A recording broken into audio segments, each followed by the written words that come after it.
আসসালামু আলাইকুম, সবাই কেমন আছেন? আশা করি সবাই ভালো আছেন। আমিও আলহামদুলিল্লাহ ভালো আছি।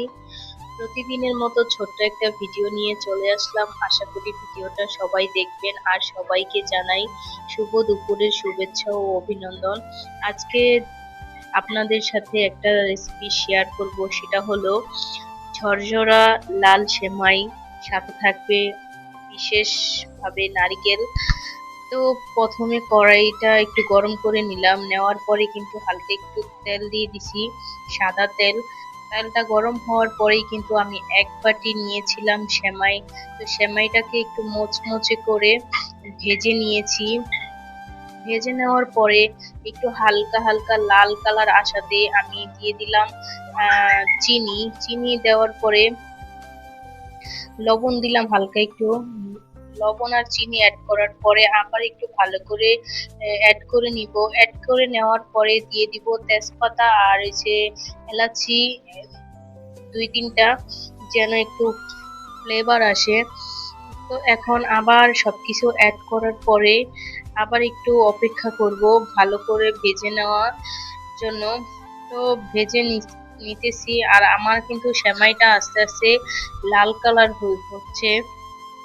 এখন আমি দিয়ে দিব কিছু নারিকেল। আর নারিকেলটা দেখছেন আমি কিভাবে করছি, আমরা বানানো মেশিন দিয়ে নারকেলটাকে করছি, এই জন্য নারকেলটা খুব সুন্দর শ্যামার মতো দেখা যাচ্ছে। আর এভাবে নারকেল কোরানোটাও কিন্তু অনেক সহজ। আপনারা চাইলে আমি ওই ভিডিওটাও শেয়ার করতে পারবো। তো আমি নারকেল দিয়েছি এই আমার ইচ্ছে মতো, কারণ এই ঝরঝরা সেমাই রান্না করার জন্য কিন্তু বেশি করে নারকেল দিলে খুবই মজা হয়। তো আমি আবারও নারকেলটাকে ভালো করে সেমাইয়ের সাথে এড করে নিলাম। একটু হালকা হালকা বাদামি কালার হয়ে গেছে, খুবই সুন্দর লাগতেছে দেখে। এভাবেও কিন্তু খাওয়া যায়। তবে আমি আবার কি করব, এখানে পরিমাণ মতো অল্প কিছু দুধ দিয়ে দিব।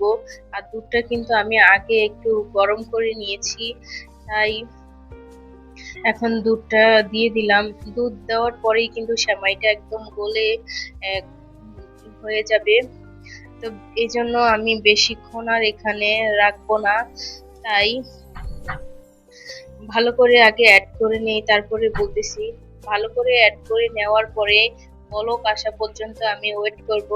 তবে এখানে কিছু বাদাম আর কিশমিশ দিলে খুবই ভালো লাগতো। আমি আমার কাছে বাদাম ছিল না, তাই আর বাদামটা দেওয়া হয় নাই। তো আমি যে কোনো একটা জিনিস বানাই, যদিও খুব ভালো হয়, কিন্তু আমার খাইতে ইচ্ছে করে না।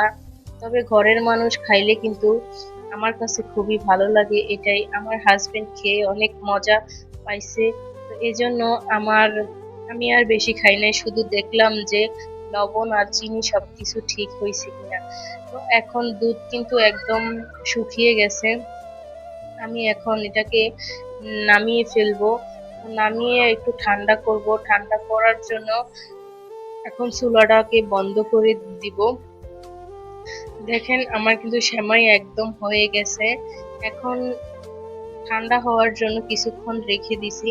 আমি কিন্তু এখন একটা বক্সে ঢেলে নিব, কারণ বক্সে ঢালার পরেই কিন্তু এটা কিন্তু অনেক সুন্দর হবে। এখনো ভালো করে ঠান্ডা হয় না, তারপরও ঢেলে রাখি, তাহলে কিন্তু খুব সুন্দর হবে। আর আমি এই বক্সে রেখে দিছি, কারণ বক্সে রেখে দিলে জিনিসটা খুবই সুন্দর দেখায়, তাই আমি বক্সে ঢেলে নিলাম। আর ভিডিওটা কেমন হয়েছে অবশ্যই জানাবেন। আর আপনারাও চাইলে এভাবে সেমাই রান্না করে খেতে পারেন। আমরা কিন্তু সেমাইয়ের জায়গায় নারকেলটা একটু বেশি দিছি, যেন নারকেলটা দাঁতে তলায় পড়ে আর খুব ভালো লাগে খেতে। তো ভিডিওটা কেমন হয়েছে অবশ্যই জানাবেন। আপনারা সুস্থ থাকবেন, ভালো থাকবেন। আল্লাহ হাফেজ সবার জন্য।